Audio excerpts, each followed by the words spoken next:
Gareth Williams was a gifted mathematician. By the age of 17, he had already graduated from university. He earned a PhD before being recruited by the Government Communications Headquarters to work as a junior analyst.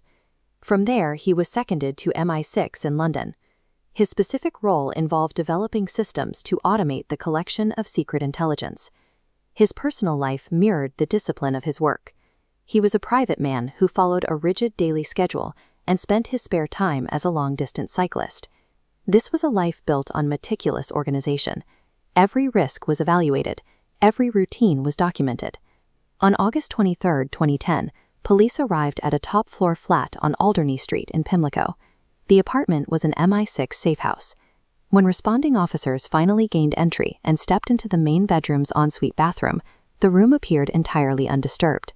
Inside the dry bathtub, they found a red North Face sports bag. It was padlocked from the outside. Gareth Williams was found inside the bag, naked and curled in a fetal position. The keys to the padlock were discovered directly beneath his body. Forensic teams found no fingerprints or palm prints on the rim of the bathtub. There were no traces of DNA on the zipper or the padlock itself. A man had been placed inside a zipped, padlocked bag, a process requiring significant physical interaction, yet the scene yielded no forensic evidence of a struggle. This diagram shows the mechanical limits of the bag. The interior space measures 81 by 48 centimeters, leaving very little room to manipulate the zipper from within. During the investigation, experts made 400 attempts to lock themselves inside an identical bag. They were unable to do it. The geometry suggests that reaching the padlock through the zipper gap from the inside is nearly impossible for a human hand. There were no tears in the bag's internal netting, and Williams' fingernails showed no signs of defensive damage or a frantic attempt to escape. The condition of the bag and the body suggests that whatever happened in that tub did not involve a struggle for air or a struggle to get out. While the bathroom was empty, the rest of the flat contained a collection of designer women's clothing, wigs, and makeup worth £20,000. All of it appeared to be new and unworn. In contrast to this pristine collection, a single blue toweling gown was found discarded on the bedroom floor.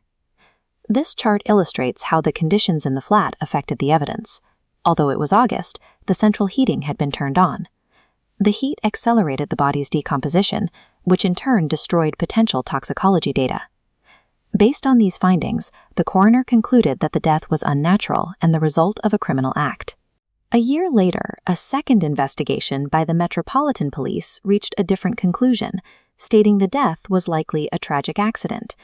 Looking at the same set of facts, the two highest investigative authorities in the country arrived at two completely different conclusions. This timeline tracks the week leading up to the discovery. Williams missed several intelligence briefings starting on August 16th, but he was not reported missing for 7 days. Because of that delay, and the heat in the apartment, vital chemical and biological evidence was lost. A final forensic review concluded in early 2024. It identified no new DNA and provided no new leads. The 7-day gap ensured that by the time the door was finally opened, the opportunity to find a definitive cause of death had passed.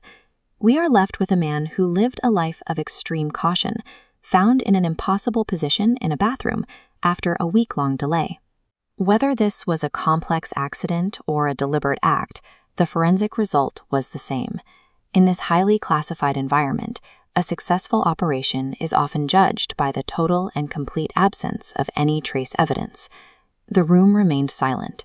No marks, no fingerprints, and after 14 years, no answers. In 2012, coroner Dr. Fiona Wilcox examined the physical evidence and delivered a stark legal verdict. Gareth Williams was unlawfully killed by a third party, but the hunt for that third party was crippled before it even began. When Gareth failed to arrive for his classified work, MI6 did not immediately report him missing. They waited 7 days before initiating a welfare check at his apartment. During that week, central London baked in an August heatwave. The heating inside Gareth's sealed apartment was also left on, creating an incubator that accelerated decomposition and destroyed sensitive forensic evidence. Scotland Yard was left to process a severely degraded crime scene, heavily compromised from day one. This total loss of evidence was caused by the inaction of the British intelligence apparatus during those 7 missing days. When homicide detectives tried to question Gareth's colleagues, they hit a structural wall. They were physically blocked from directly interviewing MI6 staff, forced instead to use the counterterrorism command as an intermediary. The process turned into what the family's lawyer called an old boys act. Police accepted unverified verbal assurances and informal notes from intelligence witnesses, bypassing standard procedures of securing signed legal statements. This timeline maps the first 21 months of the investigation. Nearly 2 years after Gareth's death, MI6 suddenly handed over 9 hidden USB memory sticks, alongside a spare, identical red holdall bag found right in his workspace. Scotland Yard was attempting to penetrate a multi-layered firewall engineered by the very government agencies they were meant to be investigating. Despite the coroner's ruling, Scotland Yard executed a pivot in their 2013 and 2024 reviews. They officially concluded that Gareth most likely died in a solo accident, possibly linked to an intense interest in escapology. The police anchored this conclusion on a single demonstration. A retired army surgeon showed it was technically possible to zip himself inside a similar bag and lock it from the inside. But that demonstration stood in contrast to the findings of the inquest, where 2 separate experts failed over 400 times to replicate locking that bag from the inside. This schematic outlines the physical evidence. Forensics sweeping the padlock and the bag found 0 fingerprints and 0 trace DNA from Gareth. Furthermore, entering solo requires gripping the tub for leverage, yet investigators found no palm prints or biological material on the porcelain edge. The accident theory requires Gareth to have successfully locked himself in a bag without touching the bathtub or leaving a single trace of his own DNA on the lock. Boris Karpichkov, a former KGB agent who defected to Britain, offered an account that directly linked the death to the Russian Foreign Intelligence Service, the SVR. According to Karpichkov, Gareth had refused an offer to become a double agent after discovering the identity of a Russian mole embedded within GCHQ. Karpichkov claims the hit squad used a customized, untraceable poison, administered directly into Gareth's ear to avoid leaving any injection marks or signs of a struggle. While police focused on the 20,000 pounds of women's clothing as evidence of a sexual fetish, Karpichkov suggested these were operational undercover tools. In this scenario, the clothes were manipulated post-mortem to stage a humiliating accident and distract from a political execution. A locked bag and a scrubbed apartment could be read as the contours of a counterintelligence operation, designed to protect a mole still hidden inside the Secret Services. In 2024, the Metropolitan Police launched a final forensic review. They pinned their hopes on new technology pulling DNA from a single hair found at the scene. The review delivered a bleak outcome. No new DNA evidence was found, and no new leads were identified. Scotland Yard has closed the book on the case, citing a probable accident.